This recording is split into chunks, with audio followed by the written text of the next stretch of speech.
اپنی کرسی پر ہی کسی طرح بھی یا کھڑا ہو کر تھوڑا پیدل چل لے.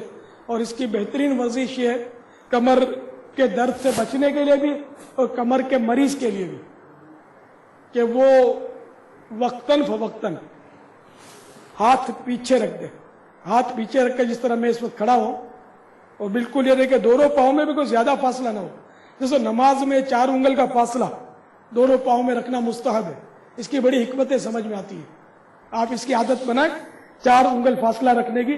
مستحب ہے تو مستحب کی نیت بنائیں, فائدے انشاءاللہ بہت ہوں گے اس کے. تو دونوں پاؤں میں سمجھو 4 انگل کا فاصلہ رکھ کر کھڑا ہو. تو اس طرح آدمی معتدل انداز میں کھڑا ہے اور پورے بدن کا وزن دونوں پاؤں پر برابر ہے. اس طرح کھڑے ہو کر اب دونوں ہاتھ بیٹھنے کی جگہ پر رکھ لیں اور ایک دم جھٹکے سے نہیں بلکہ آہستہ آہستہ اپنے سر کو اور بدن کے حصے کو پیچھے کی طرف موڑے جتنا موڑ سکتا ہے.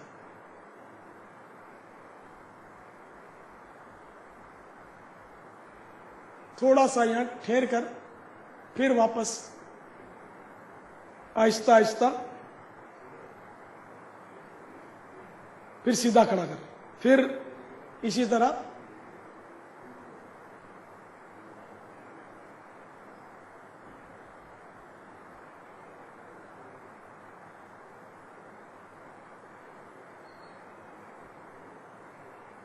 تو اس طرح انشاءاللہ کمر کے لیے آپ مفید پائیں گے. اسلام بھائی مجھے بتا رہے گا آپ نے طریقہ بتایا تو میں نے کمر میں اس کو کافی مفید پایا الحمدللہ. نماز میں بھی ورزش ہے. اگر نماز میں ایک تو تراویح کیا جاتا ہے تو نماز میں تراویح سنت ہے. تراویح کہتے ہیں کبھی سیدھے پاؤں پر وزن دے کبھی الٹے پاؤں پر وزن دے. تو وزن دینے میں یوں نہیں کہ پاؤں بالکل لینے کا گھٹنا نکل آئے گا آگے اور دوسرا دیکھے کہ یہ کیا ترچھا کھڑا ہوا, یوں نہیں. بلکہ دیکھیں میں اس وقت نماز میں گویا ہوں,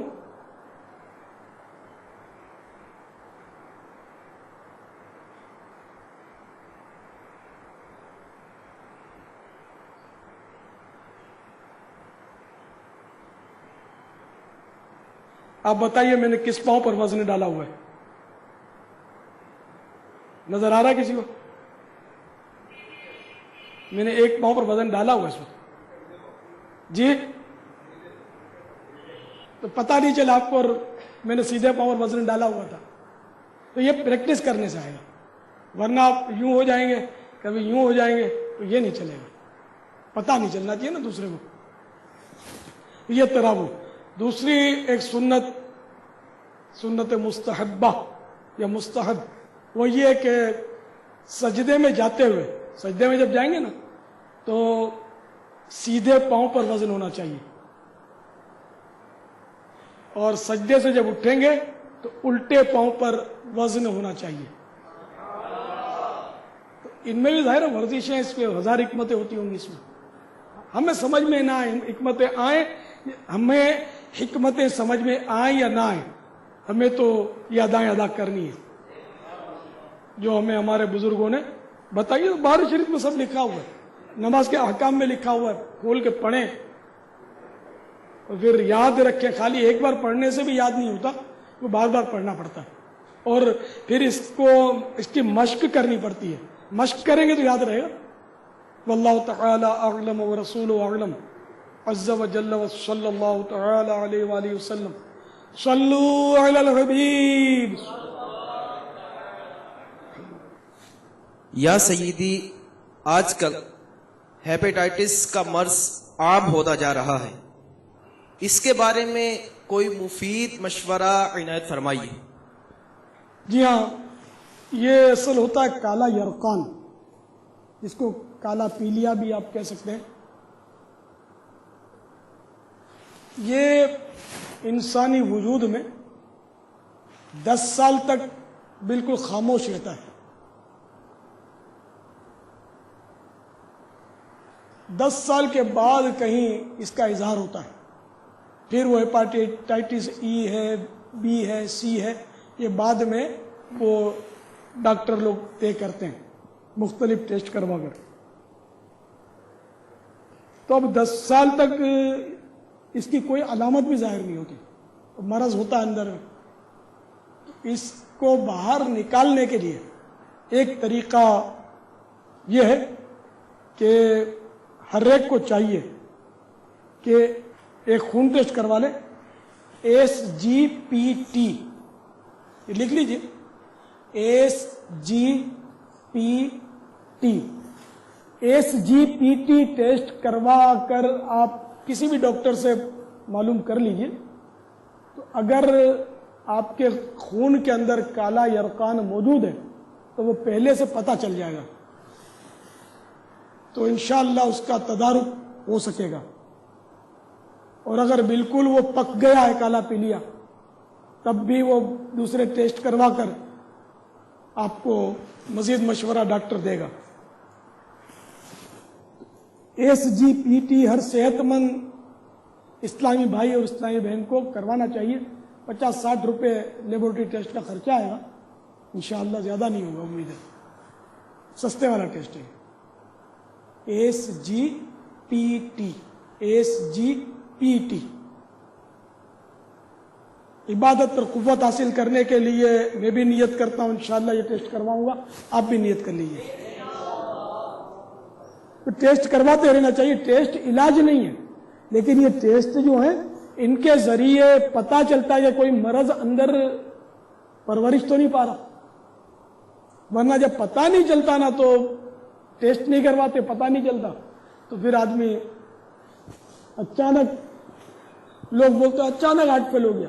بظاہر اچانک ہے, لیکن اس کے اندر کچھ تھا جس جو ہوا نہیں. اب جیسے میری عادت ہے کہ میں لپڈ پروفائل ٹیسٹ کروانے کا مشورہ دیتا رہتا ہوں, اس کا تعلق دل سے. مفتی دعوت اسلامی مفتی محمد فاروق رحمۃ اللہ علیہ, حالانکہ میرے ساتھ بہت ہوتے تھے, یہ نہیں کرواتے تھے, کروایا نہیں ٹیسٹ کبھی. اور اچانک جمعے کی نماز کے بعد اپنے کمرے میں اکیلے ہارٹ فیل ہو, آپ کے سامنے پوزیشن کہ وہ اندر کچھ نہ کچھ ضرور, وہ کولیسٹرول بڑھ گیا ہوگا, بلڈ پریشر بھی رہتا ہوگا ہائی, ان کو سمجھ نہیں آتی ہوگی, شوگر بھی اندر پرورش پا رہا ہوگا, تو ساروں نے مل کر دھکا مار کے ان کو پہنچا دیا اول منزل پر. بابا دیکھنے والوں نے تو مفتی فاروق رحمت اللہ تعالی علیہ کو دیکھا تھا کہ یہ تو مطلب ان کا وزن بھی اتنا خاص کوئی ایسا نہیں تھا, دبلے پتلے ایک اسمارٹ سا جسم تھا. تو کیا ان کو بھی یہ امراض کے متعلق آپ کو اندیا ہے, یا اس طرح کے اجسام والوں کو بھی اس طرح کے امراض ہو سکتے ہیں؟ ہاں, ایک مطلب ہے کہ ہمارے بہت پرانے بھائی ہیں, مبلغ ہیں, ان کے والد صاحب بالکل سوکھے ساکھے, حج کی فلائٹ تھی ان کی, رات کو ان کے یہاں لوگ مہمان وغیرہ ملاقاتوں کا سلسلہ بھی تھا, اور ابھی فلائٹ کو تقریباً 6 گھنٹے باقی تھے. تو یہ لوگوں سے فارغ ہو کر میں ذرا کمر سیدھی کرتا ہوں, غالباً 6 گھنٹے باقی تھے, یا بہرحال صبح ان کی فلائٹ تھی, تو یہ تھوڑا کمر سیدھی کرنے کے لیے لیٹے, ان کو سینے میں درد ہوا, یہاں تک کہ ان کو اسپتال پہنچایا گیا, دل کا دورہ پڑ گیا, اور فلائٹ ان کے والد کو لیے بغیر پرواز کر گیا, تیار آ جاتا, اور والد صاحب اسپتال میں سے گھر نہیں آ سکے, لاش آئی ان کی, بہت دبلے پتلے, تو ہو جاتا دبلے پتلوں کو. ابھی ہمارے ایک بہت پرانے صاحب تھے مفتی محمد امین, یہ بھی توجہ نہیں فرماتے تھے, آخر کار ان کو بخار چڑھا اور بہت شدت سے پیاس ان کو لگ رہی تھی, تو انہوں نے وہ آب زمزم شریف میں روح افزا گھول گھول کے پینا شروع کیا, اور طبیعت خراب ہو گئی, بے ہوش ہو گئے, اٹھا کر اسپتال لے گئے. ڈاکٹروں نے جب ٹیسٹ کیا تو خون میں کھانڈ بھری ہوئی تھی, شوگر بھرا ہوا تھا, میرا خیال ہے 800 کے اوپر شوگر, بس تو پھر ہوش میں ہی نہیں آئے, فوت ہو گئے. نوجوان تھے بالکل, میرا خیال ہے 30 کے لگ بھگ عمر ہوگی, اوپر 30-35 کے آس پاس عمر ہوگی, جوان تھے. بہت اپنے کام کے سائے وہی تھے. تو دیکھو یہ دو قیمتی جانے مفتی فاروق رحمۃ اللہ علیہ اور مفتی امین رحمۃ اللہ تعالیٰ علیہ, دونوں قیمتی تھے ہمارے لیے. بیچارے دونوں یوں جوانی بھری جوانی